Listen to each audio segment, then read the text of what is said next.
After months of negotiations with Brussels, British Prime Minister Theresa May says the UK's exit from the European Union is a done deal. We will leave the customs union, we will leave the common fisheries policy, we will leave the common agricultural policy, and we will take back control of our money, laws and borders.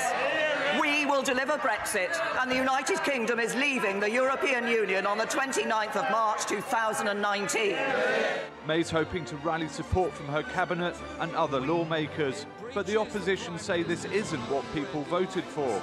It doesn't deliver a strong economic deal that supports jobs and industry. And we know they haven't prepared seriously for no deal.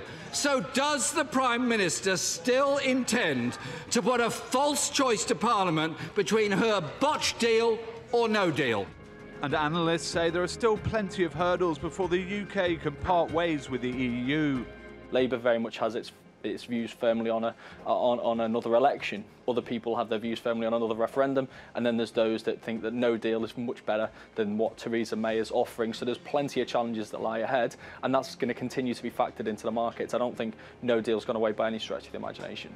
The British pound was marginally stronger against the US dollar on Wednesday morning, only to pair gains later in the day, highlighting the uncertainty that still overshadows the road to Brexit. Peter Franks, TRT World. And for more on this, Chris Roebuck joins me now from London. He's a visiting Professor of Transformational Leadership at the Cass Business School in the UK. Welcome back to the program. So the British Prime Minister Theresa May is chalking this up as a huge success, a significant step closer to achieving Brexit with this draft agreement. Do you agree with her? Well, in terms of leadership, as Peter said, it is all slightly uncertain and chaotic. To give you the sort of British perspective from London, one, it's taking significantly longer than anybody thought. Two, it's significantly more complicated than anybody thought. Business is worried about what's going to happen because it's still uncertain. The British people, to some degree, have got bored.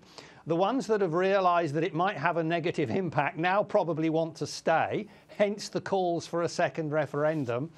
And the deal or agreement that's been suggested isn't actually a deal that a normal person would call a deal where everything is finalised. It's basically a deal to say there's some important stuff we haven't agreed and we're going to agree to keep talking. Yes, and the detail of this draft agreement hasn't been released, but there's a lot of commentary suggesting that perhaps they've reached some sort of a palatable agreement on this so-called Irish backstop that prevents a hard border between the Republic of Ireland in the EU and Northern Ireland in the UK. So we can presume they've overcome that somehow. But how confident are you that when they do meet in November, that they will resolve this issue of the Irish border that's really holding up the negotiations? Well, you have to understand, OK, first of all, the meeting of the British government ministers is still going on. We don't know what's happening in that meeting. We don't know what the result will be. It also has to go to the UK Parliament.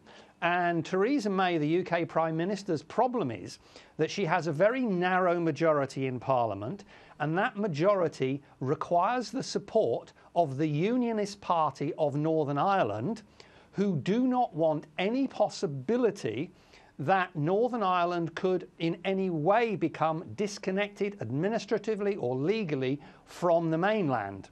That's where the problem with the Irish border comes, because nobody, either EU or the Irish, are going to accept a hard border. So the border issue is the real killer on this one. And the question is, has what she got given her enough to offer to the Democratic Unionists in Northern Ireland to get their support, or is she going to have to do something that upsets them but then keeps everybody else happy and risk the whole thing? The problem is that the feedback that I've heard today from the Democratic Unionists in Northern Ireland is they're not happy. And let's look at it from a leadership perspective, which is your expertise, among other things. I mean, Theresa May, when she took the Prime Ministership, really was served a poisoned chalice. It was probably one of the hardest jobs that a Prime Minister in Britain has had to endure. How would you rate her performance? The fact that she's managed to keep things going, that she's trying to really keep together this unwieldy cabinet with resignations of ministers left, right and centre. I mean, do you give her credit for the way she's conducted herself so far? Well, I give her credit for holding it together and keeping going, but there is also a question as to whether a really good leader would have actually said, hang on, this whole position is untenable, because actually the core question when we started about do you want to stay or do you want to go, you know, was not in terms of sufficient information for the British public to understand the decision they were making. It's like somebody saying to you, do you want to go to a hot country for a holiday? And you say yes, and you think that's nice, I'm going to be on the beach in Spain or in Turkey, and then suddenly you get flown to Afghanistan, to a conflict area with bullets flying about. It's still a hot country, that's what you were offered.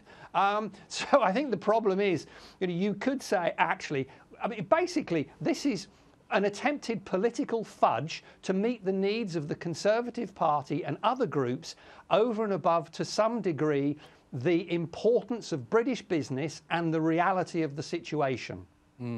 Fascinating stuff. We'll see how it all unfolds. Chris Roebuck in London, always good to talk to you. See. Thank you.